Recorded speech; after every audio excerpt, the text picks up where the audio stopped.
Good afternoon. This is All India Radio and I'm Punita Bakshi with the Midday News.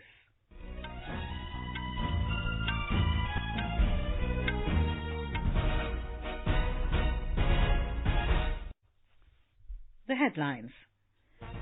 Prime Minister Narendra Modi reaches Bangkok to attend ASEAN-related summits. Says, Act East policy is key to India's connectivity with the region. Defence Minister Rajnath Singh asserts implementing all existing international laws without double standards, only way to fight terrorism. A US report slams Pakistan for failing to curb terror funding and training terrorists on its soil. Noted actor Rajinikanth to be honoured with Icon of Golden Jubilee Award at IFFI 2019 in Goa. And in hockey, Indian men's and women's teams to play second leg matches of Tokyo Olympics Qualifiers at Bhubaneswar this evening.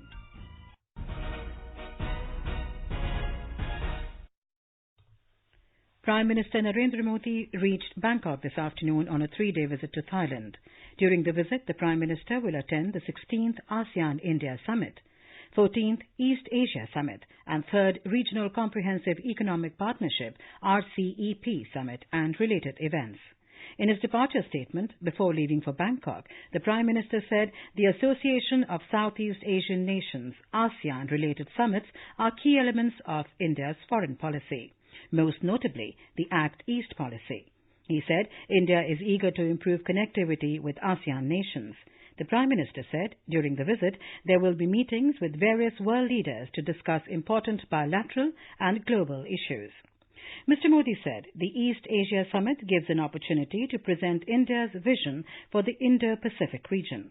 He said at the RCEP Summit the leaders will take stock of the progress in RCEP negotiations. The Prime Minister said during the summit the leaders will consider all issues including whether India's concerns and interests in trade, in goods, services and investments are being fully accommodated. In his first engagement, Mr. Modi will address Indian diaspora at the Savasti PM Modi Community Programme to be held at National Indoor Stadium in Bangkok this evening. Mr. Modi said he is looking forward to connecting with the Indian diaspora. Talking to AIR News, organizer of the program, Atul Jogani said for the first time Prime Minister Modi will address Indian community in Bangkok. जो हम लोग programme कर रहे हैं to show our love to our prime minister PM Modi, ये जो cultural programme हो रहा है उसमें हमने पूरे हिंदुस्तान की झलक यहाँ दिखाने की कोशिश कर रहे हैं. During the event, Mr. Modi will release the commemorative coin marking the 550th birth anniversary of Guru Nanak Dev and Thai translation of Tamil classic Tirukkural. Our correspondent covering Prime Minister's visit reports about Mr. Modi's hectic schedule over the next 2 days. Prime Minister Narendra Modi will have a busy schedule in Bangkok. He will co-chair the 16th India-ASEAN Summit to take stock of the progress made in the relationship between ASEAN and India. Besides, Mr. Modi will also take part in Aditya Birla Group Golden Jubilee celebrations. Prime Minister will hold bilateral meetings with the leaders of Thailand, Indonesia and Myanmar. On Monday, Prime Minister Modi will take part in the 14th East Asia Summit to review the future direction of East Asia cooperation and exchange views on regional and international issues. Mr. Modi will also participate in the 3rd Regional Comprehensive Economic Partnership Summit. He is also scheduled to hold bilateral meetings with the leaders of Australia, Vietnam and Japan. With the report of KK Lal from Bangkok, Dipendra Kumar, AIR News. Defence Minister Rajnath Singh has said the only way to fight the scourge of terrorism is to strengthen and implement all existing international laws and mechanisms without exceptions or double standards. Mr. Singh was addressing the Shanghai Cooperation Organization SCO summit meeting at Tashkent in Uzbekistan today. He said terrorism continues to disrupt the societies and undermine the developmental endeavours, and it is important for SCO countries to come together to deal with the menace. The Defence Minister said economic cooperation is the foundation of cementing the future of the people and ensuring them better life. He said unilateralism and protectionism has done good to none. He said in the context, India remains committed to a transparent, rules-based, open, inclusive and non-discriminatory multilateral trading system with the World Trade Organization at its center. The minister said there is a need for approaches which are inclusive, transparent and firmly anchored in multilateralism. Mr. Singh said India is committed to provide an enabling economic ecosystem for partner countries to do business and also invest in India. The Defence Minister attended the 18th meeting of Council of Heads of Government of SCO as a special envoy of Prime Minister Narendra Modi. A U.S. State Department report has slammed Pakistan for failing to significantly curb terror funding and training terrorists on its soil. According to the U.S. Country Reports on Terrorism 2018, Islamabad has failed to significantly limit terror groups like Lashkar-e-Taiba and Jaish-e-Mohammed from funding and training terrorists on its soil. U.S. State Department's counter-terrorism coordinator and ambassador Nathan Sales launched the report in Washington. It lashed out at Pakistan for not uniformly implementing U.S. sanctions on terror outfits like Lashkar-e-Taiba. The report mentions that terrorist groups existing in Pakistan focused on targets outside the country. The report also slammed Pakistan for allowing candidates overtly affiliated with terror front organizations to contest 2018 general elections. Recently, a senior State Department official had said Islamabad needs to take constructive, sustained and irreversible steps against terrorist groups, as such activities have hijacked a normal dialogue between India and Pakistan. German Chancellor Angela Merkel met with a business delegation in New Delhi today. Addressing the gathering, Ms. Merkel said India and Germany have launched Indo-German Partnership for Green Urban Mobility, and a sum of $1 billion has been earmarked for it. She said both the countries will earmark 200 million euros to reform bus sector in Tamil Nadu. This is All India Radio giving you the news. For quick news updates, visit our News on AIR app and follow us on Twitter at AIR News Alerts. You can also visit our website www.newsonair.com. Noted actor Rajinikanth will receive the Icon of Golden Jubilee Award at the International Film Festival of India, IFFI, in Goa this month. Information and Broadcasting Minister Prakash Javadekar announced this in New Delhi today. IFFI Goa is celebrating its Golden Jubilee this year. Mr. Javadekar said the award will be presented in recognition of his outstanding contribution to Indian cinema during the past several decades. The steering committee has recommended a special Icon Award on the occasion of IFFI 50, which will be conferred on very famous legendary actor Rajinikanth. And therefore, this will be a great attraction during IFFI also. The minister also announced that Lifetime Achievement Award for a foreign artist will be conferred on French actress Isabelle Huppert. He said during the 50th International Film Festival in Goa, 50 films of women directors will be showcased. Mr. Javadekar said among the 200 foreign films for IFFI, 24 films are in the race for Oscar nominations. The air quality in the national capital continued to remain in the severe category today.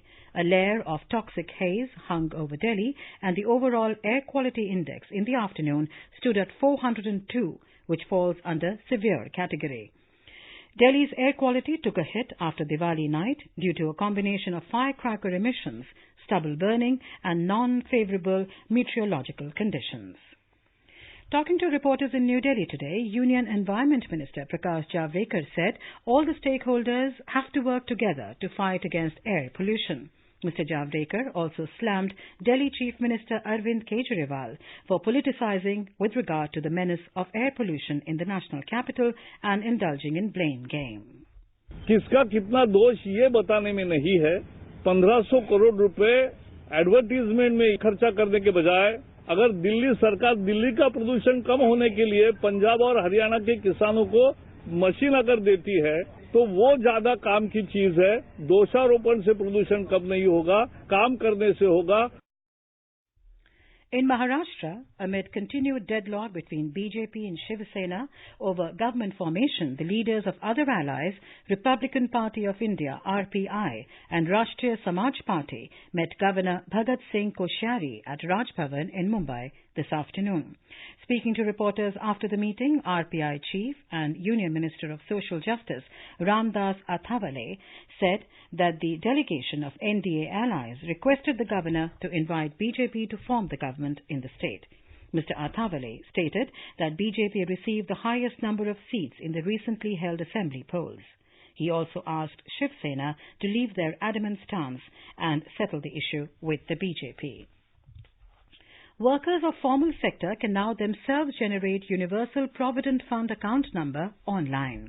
Retirement Fund Body, Employees Provident Fund Organization, EPFO, has developed an internet-based system for workers to get registered on its digital platform. Till now, workers used to apply through their employers to get the universal account number. Union Labour Minister Santosh Gangwar launched the system during the 67th Foundation Day celebrations of the retirement body in New Delhi. Indian Space Research Organisation, ISRO Chairman Dr. K. Sivan has assured that the space agency will use all its experience, knowledge and technical prowess to set things right and demonstrate soft landing of Chandrayaan in the near future. He was addressing the 50th convocation of the Indian Institute of Technology, Delhi, today. You all have heard about Chandrayaan-2 mission. On the technology part, yes, we could not achieve soft landing, but all the system functioned up until 300 meters from moon surface. Dr. Sivan said ISRO's plans on Aditya L1 solar mission, human spaceflight program are on track and a large number of advanced satellite launches are planned in the coming months. In Bihar, Chhath festival is being celebrated with religious fervour and gaiety. In a few hours from now, devotees would offer Sandhya Arg, the first oblation to the setting sun across the ghats of rivers, ponds and other water bodies. Our correspondent reports that with the reverberation of sonorous Chhath-related songs and music, the whole atmosphere across the state has become devotional.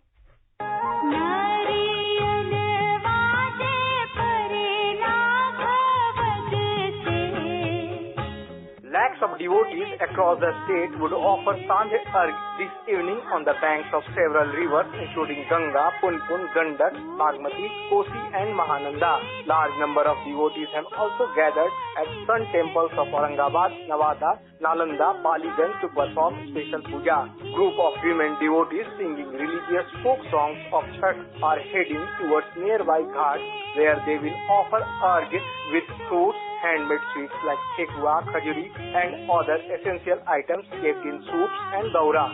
Elaborate security arrangements have been made to tackle any eventuality. Dharmendra Kumar Rai, AIR News, Patna. Ek Bharat, Shresth Bharat program is playing a significant role in enhancing interaction between people living in different parts of the country. The central government's initiative pays tribute to Sardar Vallabhbhai Patel, who played a key role in integrating the nations.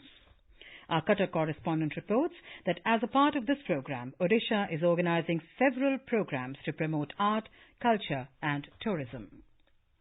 In hockey, Indian men team will take on Russia today, while the women's team will play against US in second leg matches of Tokyo Olympics Qualifiers at Bhubaneswar in Odisha. Yesterday, both the men's and women's teams of India emerged winners. While men's team defeated Russia 4-2, women's team beat US 5-1 in the first leg. The winners at the end of the two-match qualifier will seal their places in the 2020 Tokyo Games. And now, before we end the bulletin, the headlines once again. Prime Minister Narendra Modi reaches Bangkok to attend ASEAN-related summits, says Act East policy is key to India's connectivity with the region. Defence Minister Rajnath Singh asserts implementing all existing international laws without double standards, only way to fight terrorism. A US report slams Pakistan for failing to curb terror funding and training terrorists on its soil. Noted actor Rajinikanth to be honoured with Icon of Golden Jubilee Award at IFFI 2019 in Goa. And in hockey, Indian men's and women's teams to play second leg matches of Tokyo Olympics Qualifiers at Bhubaneswar this evening. And with that, we end the midday news.